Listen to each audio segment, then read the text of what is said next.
C'est avec un immense honneur et une profonde satisfaction que je prends la parole en ce jour à l'occasion de la cérémonie de dédicace des deux ouvrages de notre compatriote, fils de la Nicolas, M. Pierre Bobé-Kétéké. Les ouvrages intitulés L'éclatante victoire sur la vasière de Péna et Panorama sur les prémices de l'ouverture de l'ethnie Bomi-Taba à la culture occidentale. Permettez-moi avant toute chose d'adresser mes sincères remerciements à M.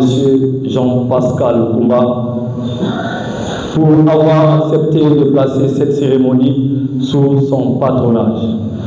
Témoignons ainsi de l'attention particulière que les pouvoirs publics accordent à la promotion du livre, de la lecture, de la culture dans notre département.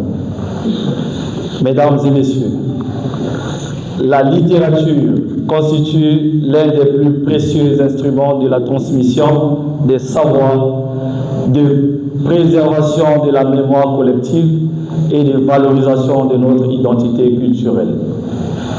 Chaque livre publié est une pierre ajoutée à l'édifice de notre patrimoine intellectuel et une contribution durable à l'histoire de notre peuple. À travers son premier ouvrage, L'éclatante victoire sur la vasière de Péna, l'auteur nous invite à revisiter un plan important de notre histoire locale, mettant en lumière des faits, des valeurs et des enseignements qui participent à la construction de notre conscience collective. Cet ouvrage constitue un témoignage précieux destiné aux générations présentes et futures.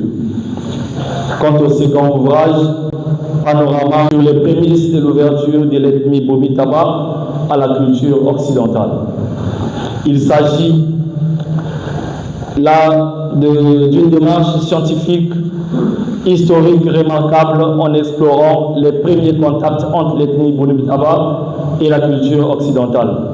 L'auteur apporte une contribution significative à la connaissance de notre diversité culturelle et à la compréhension des mutations sociales qui ont marqué notre territoire.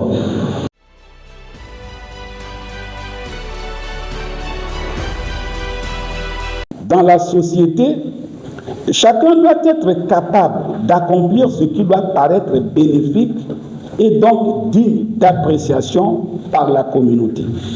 C'est dans cette optique que, désireux ou soucieux de réaliser une œuvre intéressante, prodigieuse et utile dans mon existence, je me suis investi en me constituant en un archéopenseur pour accomplir la rédaction de ces deux ouvrages. Ceci pour magnifier deux événements que j'ai estimés très marquants du passé de notre terroir, afin de les faire connaître et les propager à l'attention publique de notre pays.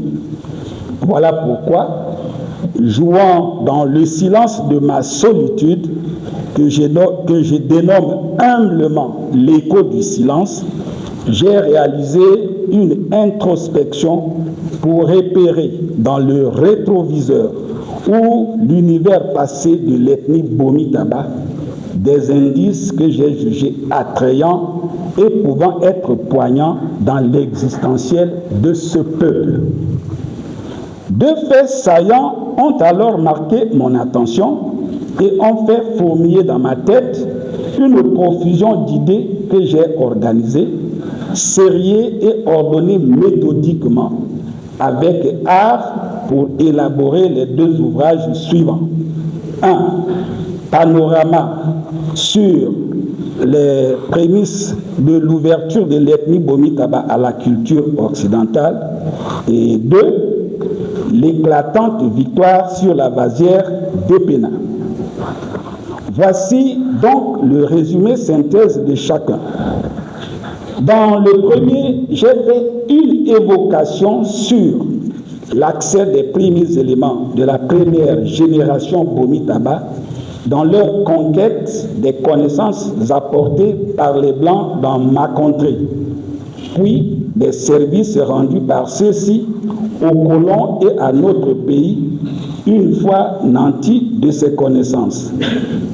Et cette répartition a été faite pour les éléments village par village.